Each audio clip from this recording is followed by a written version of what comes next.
We are not the same. I am a Martian. Who's your favorite doctor? I ain't mad at nobody, no. I just wanna have your body.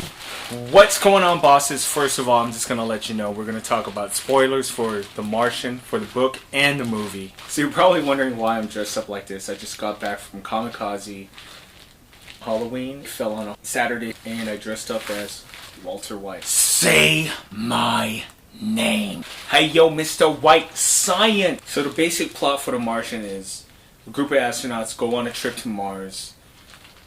Stuff hits the fan and one of the crew members get left behind. They assume that he's dead, but he's not. He has to communicate to NASA and he has to somehow let them know that he's alive and he has to survive the rescue attempt. I actually had a chance to meet the author, Andy Weir, at San Diego Comic-Con, but at that time I did not read the book. The trailer just came out. I went to a panel where there were a bunch of artists talking about the transition from book to either the big screen or the small screen. My main purpose was to meet Ernest Cline. If you don't know who he is, a writer of Ready Player One and Armada. Ready Player One is set to be in the movie theaters December 2017.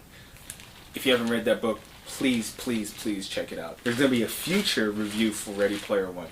But the most popular author that was there was probably Andy Weir. The line just to meet him was super duper long. Unfortunately, I didn't read The Martian at that point, so I didn't have the book, and what a mistake that was. There was a recent event in Pasadena for the Planetary Society 35-year anniversary. It's the society that Bill Nye heads, and I got the chance to meet Andy Weir. And I got to ask him a couple questions. The line for him was pretty long, so I couldn't ask all the questions I wanted to ask, but I asked him just a few questions for him. And here's that clip. Can you draw a TARDIS? Because you said TARDIS, okay. Yeah. Who's your favorite doctor, by the way? The fifth. Fifth. Because Awesome. he's the one I grew up with. Okay.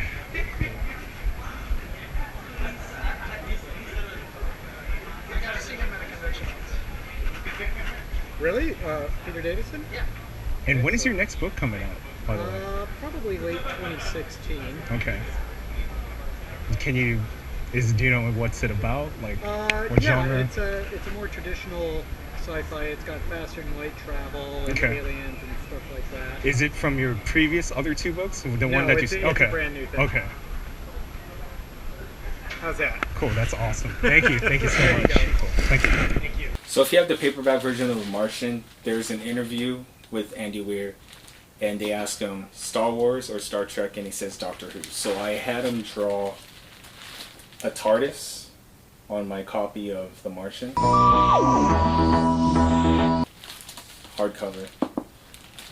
I also asked him for the interview, his favorite Doctor is the Fifth Doctor. That was the one that he grew up with. Also, his next book is coming out next year, and it's pure science fiction. One of the main differences from the book and the movie is when Venkat, in the movie he's called Vincent, when Venkat asks him, I wonder what's going through his mind. In the book, the thought that comes into his mind is, how come Aquaman can control whales? They're mammals. Makes no sense. But in the movie, they made it so that he was dancing. Well, he wasn't really dancing, but he was listening to disco. I think the book did that a lot better. Another thing that the book and movie differ from is when he's able to communicate with NASA using the Pathfinder. In the movie, it's kind of hinted that he says something really bad towards the president. Venkat warns him, the whole world is watching, watch what you type. But in the book, he types a pair of boobs and like using parentheses and the Y and the periods. Boobs. Also, they took out a part where Mark Watney's sending an email to Vogel, and he suspects Vogel of being a supervillain because he has a German accent. He has a base on Mars, and he's a chemist. Also, I felt like they dropped the ball because in the book he's trying to pick a theme song for his stay on Mars, trying to survive, and he picks Staying Alive, Bee Gees, but also Life on Mars by David Bowie was mentioned.